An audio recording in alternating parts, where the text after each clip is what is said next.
Today I'm going to give you 10 tips for taking the train to go skiing in Switzerland. So we did this for the first time a little over a week ago, and we made a few rookie mistakes, and I've since talked to a lot of friends about what they do, so I got a lot of good tips to share. I'm Tanya from Swiss Family Fun, and my family has lived in Zurich, Switzerland since 2005, and we've spent a lot of time skiing and hiking around this country with our kids, so we've got a lot of expertise to share. So today we're going to talk about train travel with the skis. Maybe you, like me, think, oh, what a hassle. I've always driven our car to go skiing because I'm just like, throw all the gear in. I don't want to hassle with walking to the train and all that. But I have to say, it was much easier than I expected, and it was so relaxing because I'm always, we share the driving, but if I go by myself, then I have to do all the driving, and I just get so tired, especially after a long day of skiing, and it's always like rock, paper, scissors, who's gonna drive home? And with the train, it's just so much more relaxing. If you're new here, please subscribe to our channel so you can see more family fun in Switzerland. So now let's get to our list. Number one is to pick ski resorts with good connections. So you absolutely need to minimize the number of connections, so the times that you're changing trains or changing from a train to a bus, because that means every time you got to collect your bags and your skis and everything and go to another train and load all the stuff back on there. And then if it's a tight connection, it can be difficult if you're walking around in ski boots. So you got to minimize that. I have a post on the website that goes over everything I talk about here in the video, and then I link to some of the resorts that I recommend that have good connections. So I'm just going to look really quickly here and mention them, but I'll have links to them in the post. So one of them is Braunwald, and from Zurich it's about an hour and a half, and the train takes you directly to where the funicular goes up to the resort. So you don't have to change to a bus. It's so easy. Flumserberg, also really easy. The train drops you off directly across from the gondola that takes you up to the resort. And Kloster's also really helpful because the train, again, right next to the cable car that's going to take you up. Over a week ago, we went to Lecce, same thing. Train drops you off right at the gondola. This is so great and would be my first choice. Now, a lot of cases, you're going to take one train and then you do have to take a bus because a lot of the resorts are in mountain areas where they do have to go on a mountain road or a country road to get to the resort. So those aren't so bad if you just have to do one connection. So one I like is Stowe's, pretty close. Elm, in this case, the bus drops you off right at the funicular or the gondola, so it's pretty easy. And these buses usually have storage underneath, where you can just put all of your gear, or in some cases, if it's just a shuttle from the train station, pretty short, they might have a big open area where you could stand with your gear. Bernie Alptal's good by bus, Hockeybrigg, Lenzerheide's not so bad, and Hasliberg. So anyway, go to the post on my website and I have links to all of these ones that are pretty good connections from Zurich.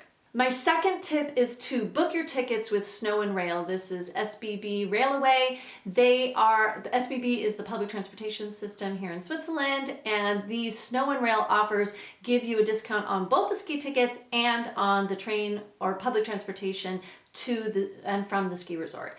So in some cases, they can be huge discounts. Right now they're running one for Flumserberg where it's 30% off both the train travel and the ski ticket, and 15% off of the ski rentals. So you can get a huge discount with these. So absolutely look and see if there's any Snow and Rail offers for the place that you want to go, or pick your place based on what Snow and Rail offers are available. So you can see this online.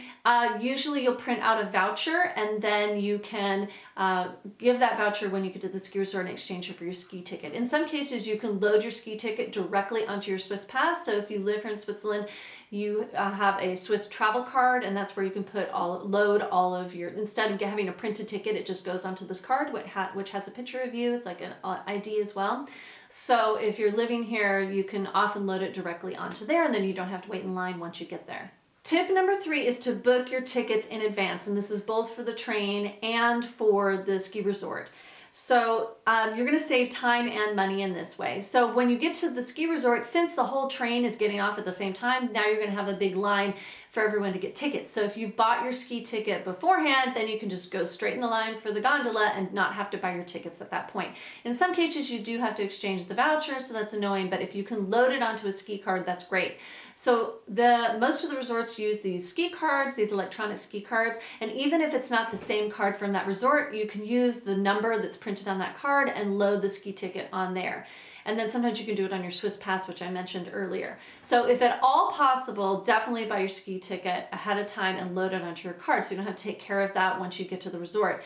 Also, a lot of the resorts are offering dynamic pricing. So if you buy your ticket in advance, it'll be cheaper. So that's helpful.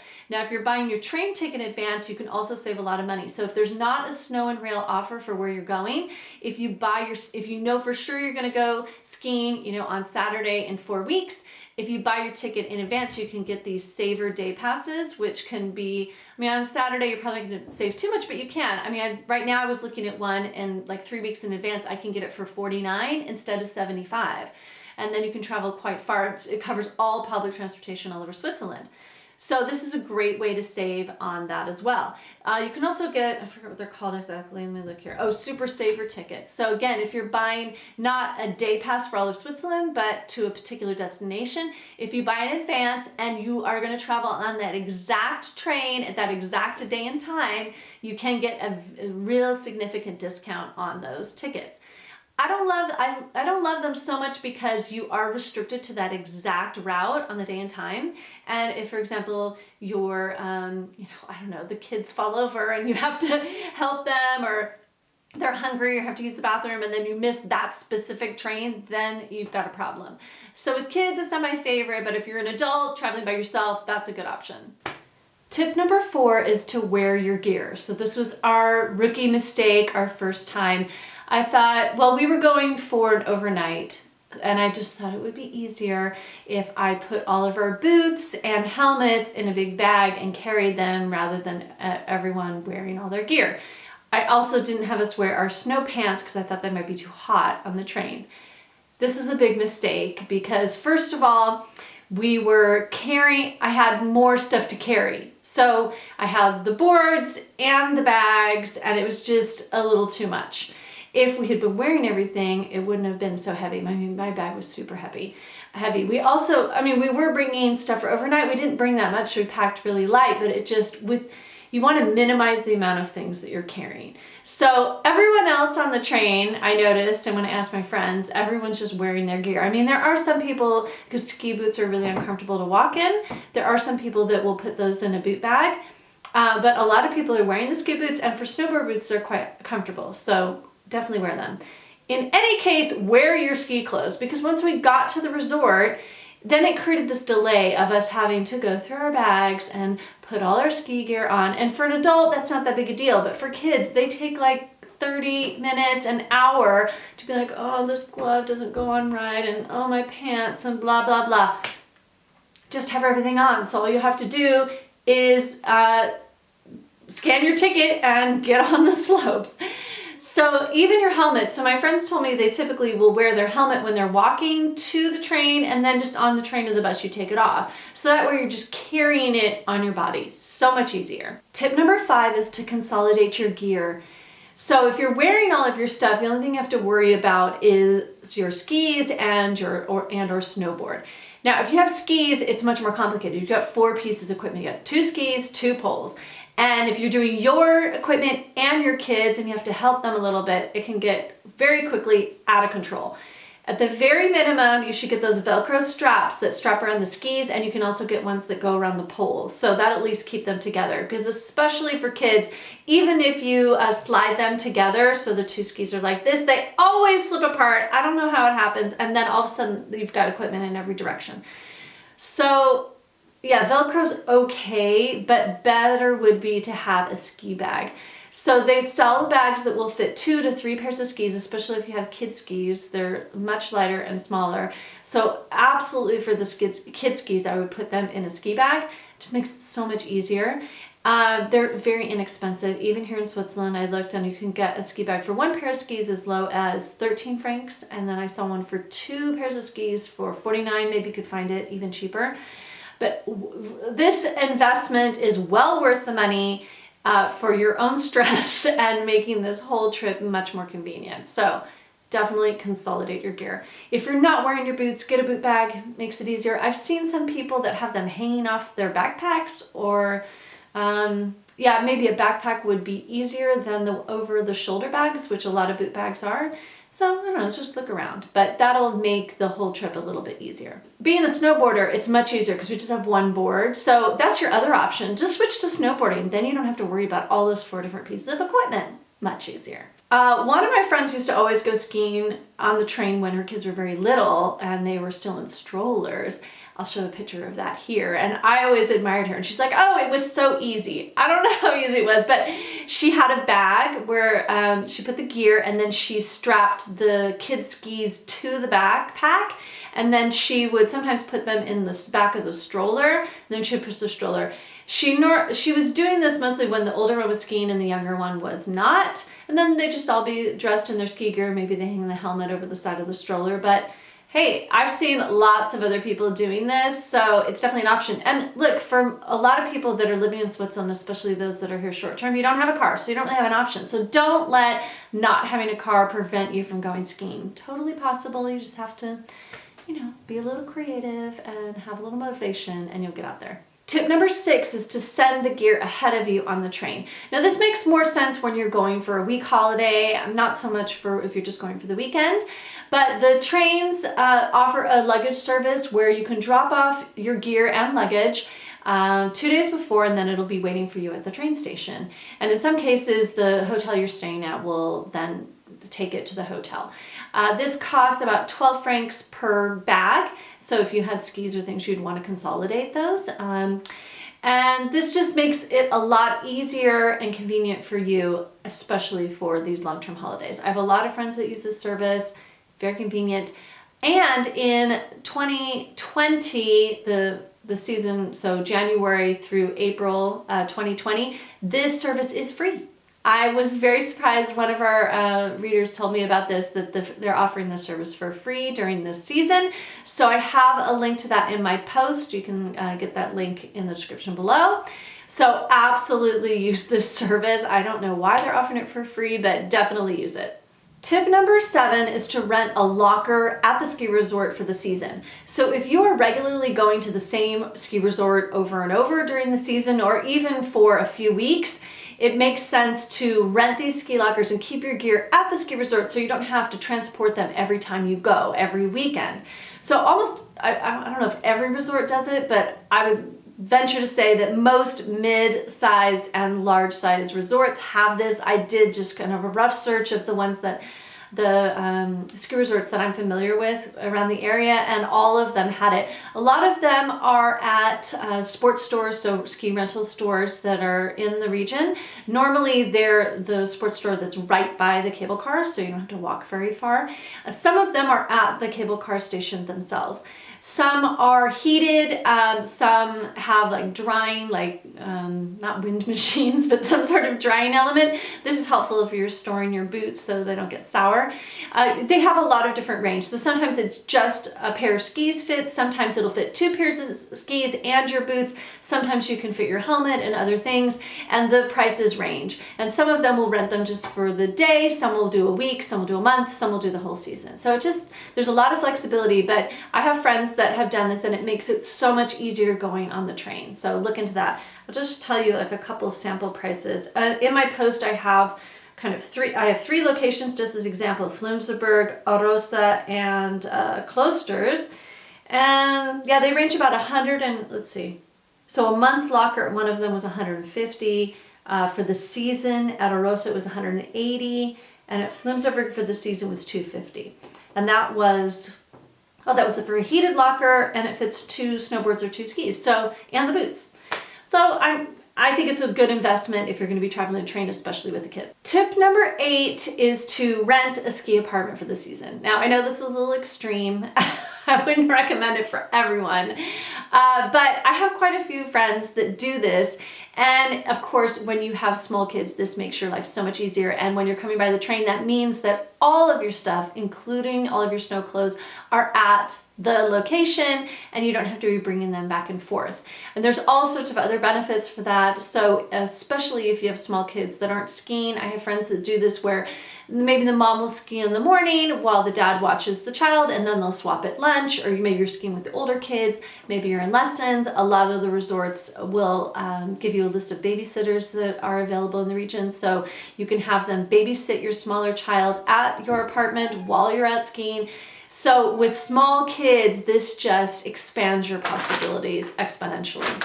And of course makes it, traveling with the train, makes it much more sensible. Of course, this can be an expensive option, so it's not for everyone, but you can find ones for the rent, for like if you're renting for the winter season, so that might be 3 or 4 months, where it's maybe between 600 to maybe 1,000 for maybe one room. It just is all over the place. It depends on what you're looking for and how big of a place that you need. Some of them only rent for the entire year, so then you would have to also rent them for the summer, and some of them only rent by the week or only rent for a month.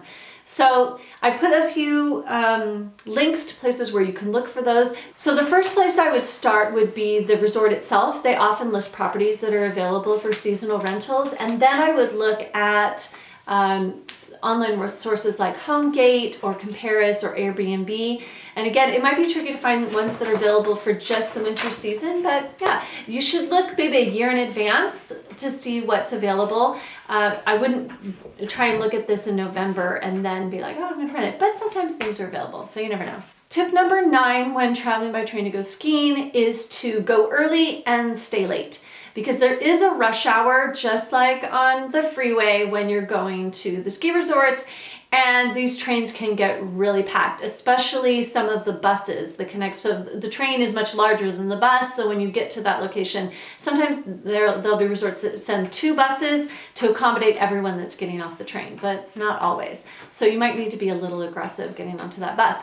So my suggestion is to go early, so I would try and aim on getting at the resort before 9. This is also when you're driving, so you can get a parking spot, but on the train, so it's not as crowded. And then when you're leaving the resort, there's obviously a big rush of people when the resort is closing. So I usually find that between about 2:30 and 5 o'clock are the most people that are going home.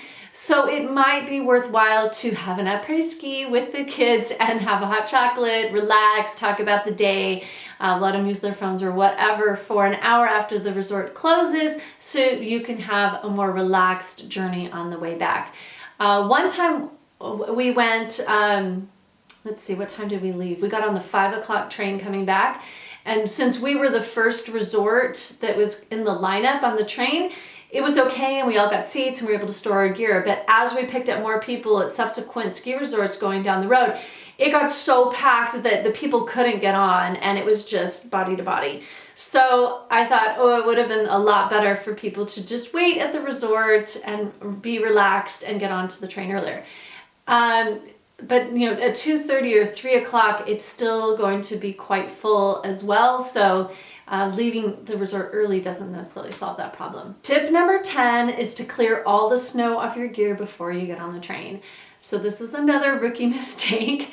I got onto the train and I had 4 kids that I was dealing with, and everyone had brought their own gear onto the train. And then I had them all hurry and get seats, and then I took all the gear and found places to store it. So some of it I stored, they had places where you could stack the skis, but it was pretty full. So then I went in the overhead bins, and you can fit the one pair of skis or snowboard in these overhead bins that are over the seats. We had done this on our way there, and so I thought, okay, we'll also do that on the way back. And then also your skis are near where you're sitting instead of in some place you can't see in case you're worried about them getting stolen. Lots of other people were doing this, but as I was loading my board and 2 other boards and 2 other skis, I was getting some strange looks from the people that were sitting where I was loading them. And I was like, what's the big deal? Everyone else is doing it. This is the normal way, right? Even though it was my first time. And then I realized that when there was a group that fled the seats where my board was sitting, that my board was just dripping icy water directly on their heads. So I was like, oh no, The positive is that we all got a seat there. But the bad thing is it was pretty rude of me to have all this icy water. Now, I wasn't the only one. As I looked around, lots of people's gear was dripping, but they were sitting underneath their own gear. So not so rude.